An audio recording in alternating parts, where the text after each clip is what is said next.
আজকাল water powered ইঞ্জিনের খুবই চর্চা চলছে, যা মূলত তৈরি হয় হাইড্রোজেন দিয়ে। হাইড্রোজেন তৈরি করার অনেকগুলো উপায় থাকলেও ইলেকট্রোলাইসিস সবচেয়ে বেশি জনপ্রিয় উপায়। আজ আমাদের প্রজেক্টের মাধ্যমে আমরা ইলেকট্রোলাইসিসের দ্বারা হাইড্রোজেন তৈরি করে দেখাবো। আমাদের প্রজেক্টটি তেমন দেখতে সুন্দর না হলেও এটি কিন্তু হাইড্রোজেন তৈরি করতে সক্ষম। এই রডটির উপর থেকে যে বাবেলগুলো বের হচ্ছে এগুলোই মূলত হাইড্রোজেন। আমরা দুটি গ্রাফাইট রডকে অ্যানোড এবং ক্যাথোড হিসাবে লাগিয়েছি।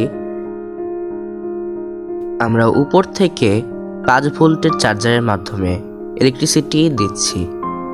পাশাপাশি হাইড্রোজেনগুলো বের হওয়ার জন্য আমরা একটি পাইপ অন্য বোতলে লাগিয়েছি। পাইপগুলো পুরোপুরি এয়ারটাইটভাবে লাগানো হয়েছে। আপনারা নিশ্চয়ই দেখতে পাচ্ছেন যে এখান থেকে বাবেলগুলো বের হচ্ছে।